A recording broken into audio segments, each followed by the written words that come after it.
person who drinks coffee almost every day. I enjoyed learning much more about how the coffee really is an integral part of the Central Highlands.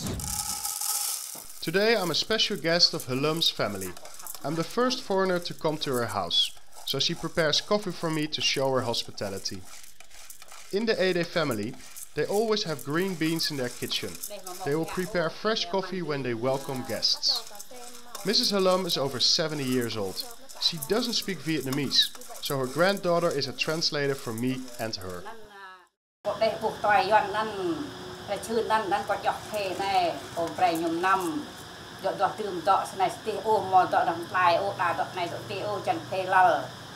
Hôm nay là có khách đặc biệt là cho nên là bà mới pha cà phê như thế này, và cà phê này thì không có pha các chất phụ gia nào hết, tức là làm từ nguyên chất luôn, rất là thơm và ngon. Let's start with the cooking process or the roasting process. In the beginning I was a bit like, is this gonna work, yes or no? Because you have a pan, you got a fire without gas, so one time it's too much fire, the other time it's hardly any fire. I'm like, how to control the temperature of the pan? Thì ngày xưa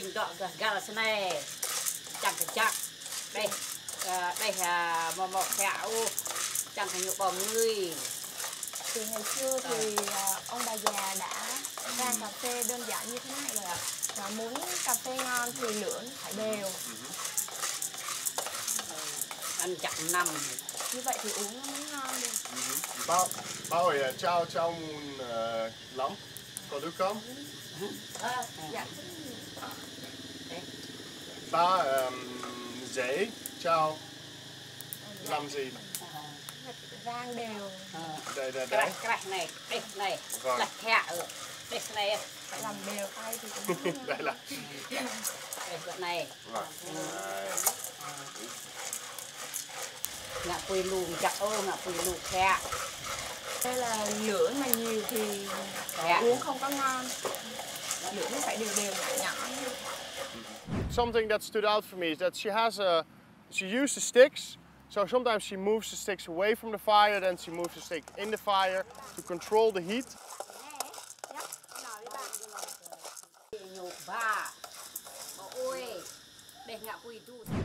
You know, I'm not really sure if I am preparing the coffee beans in a good way, so I gave the stick back to Ba, because she knows really well how to control the fire.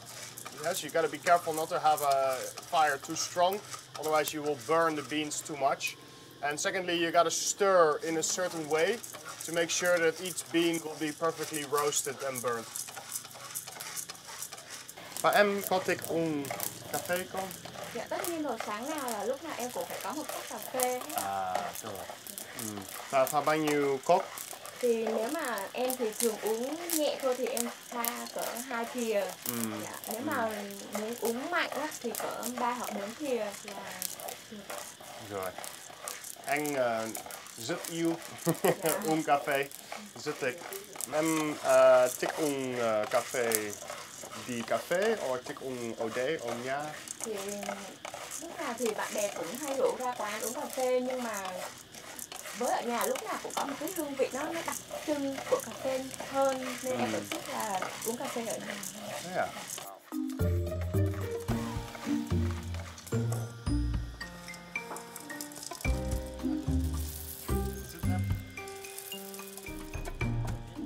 After the coffee beans are roasted perfectly, the next step is to grind them.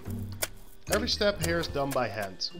I did not know how to adjust the fire to roast the coffee beans properly, so I'm determined to do this step well. It's a bit of extra physical labor that you need to put in, but it's not really bad. I've just been told by Pa that my technique is not the perfect one to get the good ground coffee. We need to lift up the stick and then press it down like this. This is the perfect technique Ba just told me. Whew.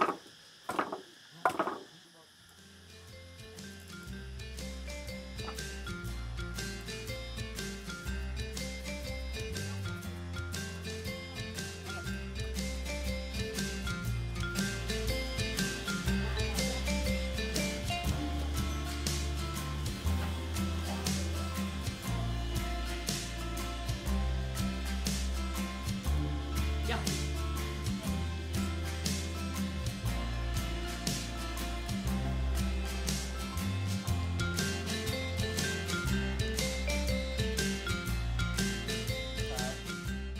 Finally, it's time for me to enjoy coffee in the 8-day tradition.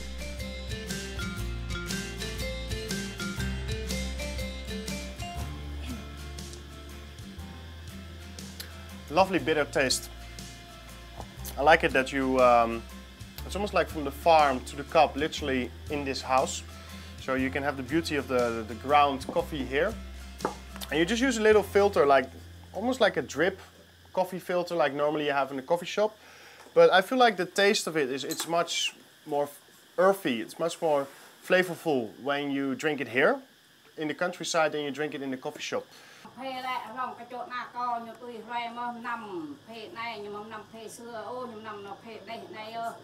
Dạ, từ ngày xưa thì cà phê bằng vải là truyền thống của người ED rồi, cho nên là dù bây giờ con cháu nó cứ có uống ở ngoài quán như thế nào thì về đây thì là phải uống cà phê mà được pha bằng vải như thế này. Có dọc phê còn năm lu qua năm làm năm mơ đừng coi năm phê này. Bà uống cà phê là từ năm 12 tuổi và mỗi sáng là bà đều lúc nào cũng phải có một tách cà phê. Bà pha lên cho cả nhà để uống. Trong nhân lúc mà uống cà phê buổi sáng mà quay quần ở phòng khách là bà dạy dỗ con cháu là làm việc rồi học hành như thế nào đó. In the 8-day family, it's the mother who makes the coffee. And it's almost you can see that when the mother is doing something in the household, for example, making the coffee, the rest of the family will gather around the mother. The beautiful thing is it's not that I learned by watching, it's coffee that taught me all about 8-day culture. Sitting in their traditional house, sipping coffee in a sunny afternoon, suddenly I recognize the value of life here. What they do is a way of nurturing the soul by staying close to the nature. Here, hardly no signs of modernization or industrialization. Life happens as it was before, and I feel happiness can be found in these simple ways of living.